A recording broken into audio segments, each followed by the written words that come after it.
Hello and welcome back to Keep Your Agree Brew.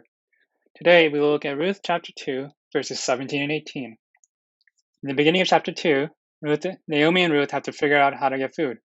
Being widows, the only way for Naomi and Ruth to get something to eat was by gleaning from the fields. In the Mosaic Law, the poor were allowed to glean in the fields after the harvesters and along the edges of the field. They picked up what was left behind. Farmers were required to leave the edges of their fields unharvested. So, Ruth offers to go out to glean in the fields. This was an action of significant risk, though. As she is a foreigner, and also because not all landowners followed the law, she had to set out in faith that she would come to the field of a God-fearing landowner. Through divine providence, Ruth happens upon the field of Boaz.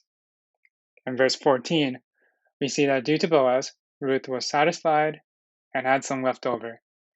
And we pick up with verse 17 and 18. Let's read together.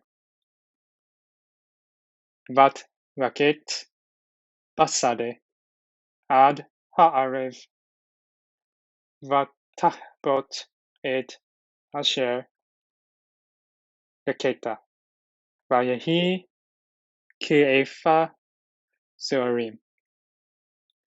So she, Ruth, gleaned in the field until the evening,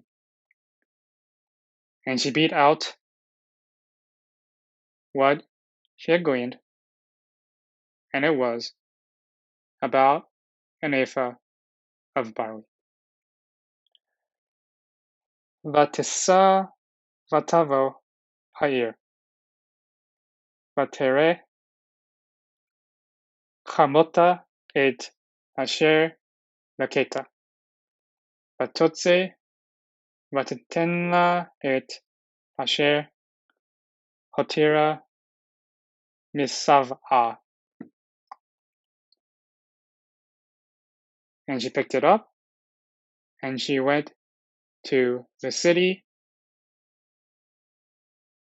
and her mother-in-law saw it, what she had gleaned. And she took some out, and she gave it to her, what she had left from her abundance. An ephah is said to be between 29 to 50 pounds. So 29 to 50 pounds of grain or several weeks of food would have been a very large amount for two widows. Just some things to note here. Asher leketa again, and asher hotira. They're all nominal uses of asher, and these clauses give us background.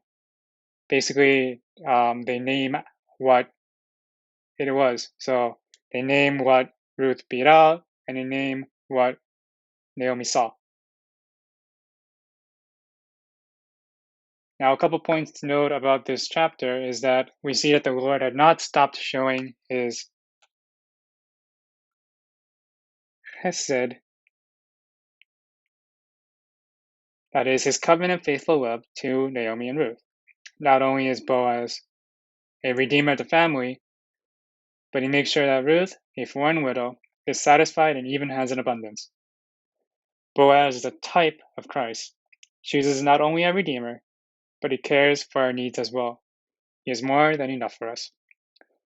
Also significant to notice in chapter 2 is that in chapter 1, as we saw in our video in Ruth 1, Naomi asks to be called Mara, bitter. However, starting in chapter 2, as she sees God's goodness, she begins to change. She blesses Boaz and declares that the Lord has not withdrawn his kindness from the living and the dead.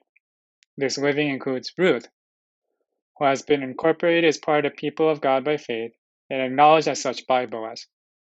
She is the first fruits of the latter great harvest of the Gentiles in the Pentecost.